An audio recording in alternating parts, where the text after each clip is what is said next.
Қазақстан азаматтарымыз, Назарбаев, Дариға, Масимов тағы сол сияқтылар билік орындарын босатып кетсін. Халықты дағдарысқа алып келдіңдер. Еңсемізді басып, кеудемізді қысып, етімізді шымшып, аузымызды жауып, құлдық санаға жеткіздіңдер. Назарбаевтың өтірігінің арқасында 20 жылды күтумен жарты өміріміз өтіп, енді жеткеніміз 2 сиыр мен 10 теңге, оның аржағы мола аралау болып жетіп отырмыз. Я в шоке от вчерашнего обращения Назарбаева. У него не осталось ни чести, ни совести. Народ измотан, народу беднеть некуда. И опять последствия своего бездарного правления за 30 лет хотят сложить на плечи тех, кто трудится. Вы самые богатые в стране люди. За 30 лет все богатства Казахстана перекочевали в карманы Назарбаева, его семьи и его приближенных. Вы эти богатства не заслужили, не заработали. Мы требуем, чтобы вернули все народу. Не частями или все, что награблено, требую вернуть народу. Надо спасать страну, надо спасать народ. Нурсултан Абишевич, имейте совесть, поделитесь с народом, отдайте, верните им то, что награбили. Я, Ковсунова Евгения Скурбаналина, обращаюсь, Назарбаев, к тебе. Ты что, Назарбаев, вообще уже берега перепутал?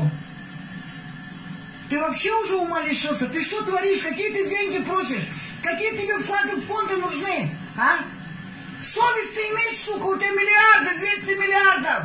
Выкладывайся. Выкладывай все наворованные наши деньги. А о детях ты наших, сука, подумал? Чем их кормить будем? Карантин, никто не работает. Народ, никто никакие вклады не делаете. Пошли, сука, все к черту. И у него, и у Кулебаева, у его дочерей, у Токаева, у всех деньги есть. Пусть выкладываются. Пусть всех депутатов потрошат. Все министерство.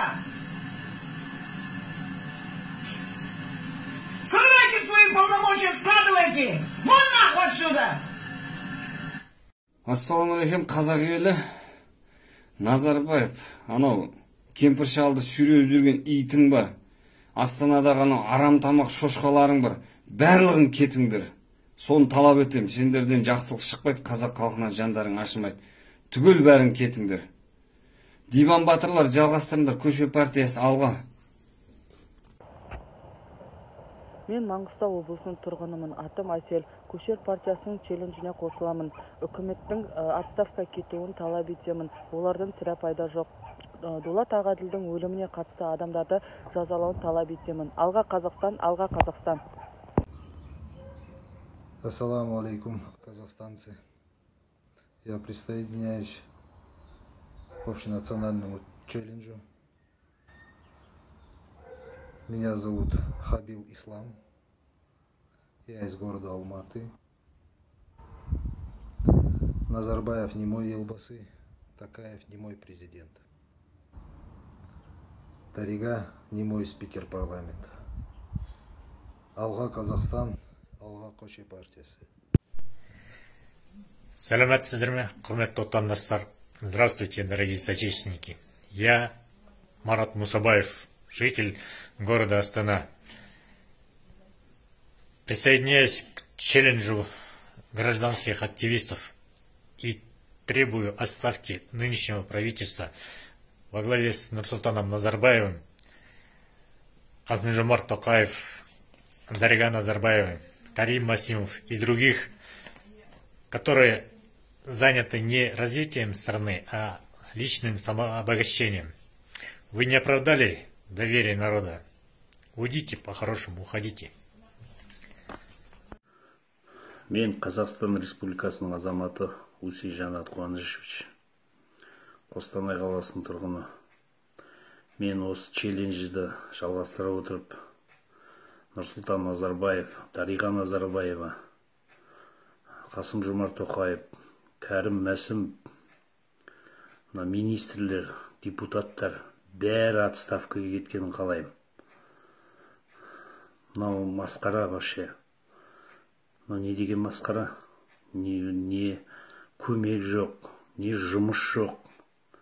Вообще халықты қажытты. әбден шаршатты халықты. Бәрін көріп отырып осы жүрегің ауырады вообще. Мен сосын Дулат Ағаділдің өліміне кінәлі адамдар қатаң жазаға тартылғанын қалаймын. Қазақстан, алға Қазақстан, ұйықтамаңдар Қазақстан, ояныңдар Қазақстан. Мына болмайды мына. Ассалаумағалейкум, құрметті қазақстандықтар, демократияның жолында күресіп жүрген. Мен есім Абай болады. Мен 100% полностью в полном объеме программа ДВК-ны қолдаймын, Мұхтар Әблязовты қолдаймын. Бірақ ДВК-ның мүшесі емеспін, өйткені Есильский сот шешімімен мен ол соттың үкімімен бағынуға тура келеді, өйткені мен Қазақстан азаматымын. Бірақ мен көше партияны полностью 100% қолдаймын. Мен айтқан себебім вот ана Ринат Заитов. Ринат Заитов мен жолдама жібермекшін. Ринат Заитов, сен баяғыда қазақтарды заблуждениеге түсіргенсің. Хосановпен, Дос Көшіммен, барлығы Ермек Нарымбай, барлықтарын қосылып, ойбай, неге барындар, выборға барындар, бойкот жасамаңдар. Егер тура біздің выборымыз фальсификация қылатын болса, сол кезде митингке шығамыз деп, сол кезде халықты алдап апарыңдар. Хорошо. Ладно, не? Содан кейін, Ринат, сен үн-түнсіз жоқ болып кеттің. Енді, ақыр действительно, сен провластный деп айтады екен, провластный деп ше. Аларақ, сол кезде мақыл сен өкіметке жұмыс істемеген екенсің. Ладно, сен алданған екенсің.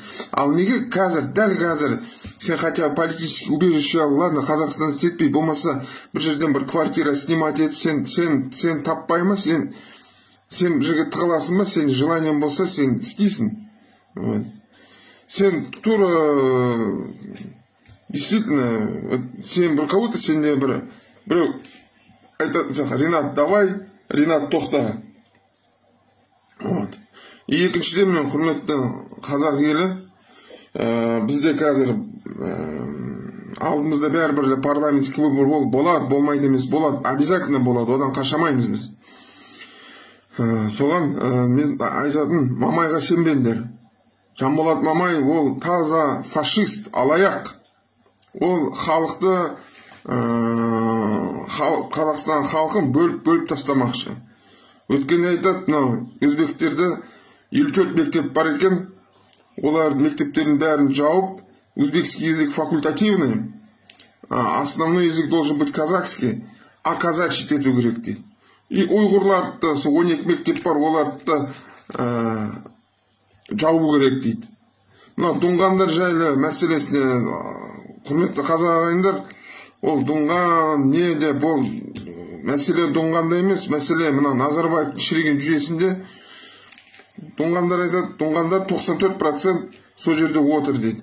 Олардың бәрін көшіру керек, олардың бәрін қазақ қылу керек. Олар сорпа үш қайнаса да ешқашан қазақ болмайды. Ол біріншіден. Екінші, Жанболат Мамай мына Қазақстанның халқını 100-ге бөлмекші. Ұруға біз так бөлініп, сонымен бішік болып жүрміз, енді халық іште диаспоралардың арасында бөлмекші. Жанболат Мамай таза фашист. Сол үшін ол фашисттің артынан сенбеңдер. Ол провластный адам. Так что мен ойлаймын,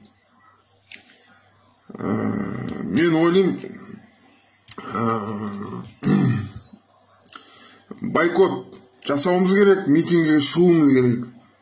Болды, тек қана көше арқылы, любой, үлкен великий державалар, Англия, Франция, Испания, олардың барлығы, олар через улицу.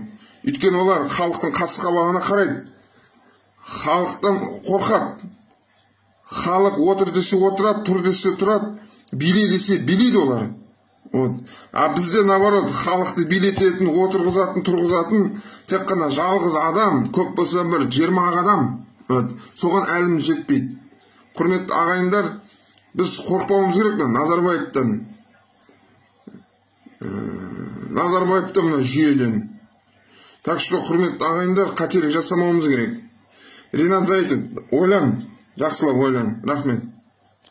Ассалаумағалейкум ва рахматуллахи ва баракату. Құрметті қазақстандықтар, кеше Назарбаевтың выступлениясында ол айтты, фонд создавать етіндер, коронавирусқа, то есть коронавирустан зардап шеккендерге қол ұшын беру үшін өзі Назарбаев алжиын деген, негізі алжиын деген.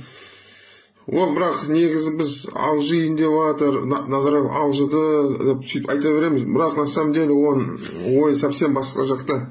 Егер ол действительно Мұхтар Әблязовтың айтқандай шамасы жетеді 50 мың беруге, әр адамға жұмыс істемесі бәрі 50 мың беруге, кругом бегом 3-4 миллиард доллар болады, ол біздің бюджетке это ерунда. Но просто егер ол 50 мыңды әр адамға берсе, халық өзінде еркін, өзінің адам екенін сезініп қалмасын деп, Назарбаев содан қорқады. Ол содан қорыққаннан кейін өзіне еркін, өзінің адам екен, біз өзімізді адам екенін сезініп отқан жоқпыз. Біз бұл жерде Қазақстанда просто ресурс сияқтымыз. Ресурс для конкретных капиталистов. Ресурсы для транснациональной компании, ресурс для конкретно Назарбаевых, ресурс не то, что біздің қазбабайлықтардың бәрін сатты, аспандан сатты, жердің астына, жердің бетінде. Енді жер мен адамның органы қалды Назарбаев сатпаған. Так что мен Нұрсұлтан Әбішұлы Назарбаев саған айтатым, рахмет саған. Сен дәл осылай айтқанын, фонд жасағандар, бір-біріне өздерінің көмегі, рахмет. Одан сайын революцияға, одан сайын өзін бір қадам апарып жатсың. Негізі Назарбаев сен дәл осылай кісі болып, тәкаппар болып сөйтіп жүре берші. Ертерек сенен құтылайық. Рахмет.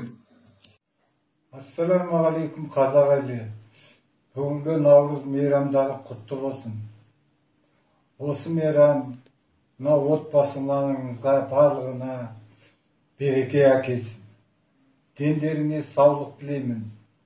Отбасыларыңа бақыт келсін. Және мынау Дулат Ағаділдің отбасына жер бетіндегі бүткіл жақсылықты тілеймін. Үкіметтен, жоғарғы биліктен Ағаділдің отбасына барлық жағдайларын жасауын талап етемін. Және осы биліктің халыққа ешқандай жақсылық істейтін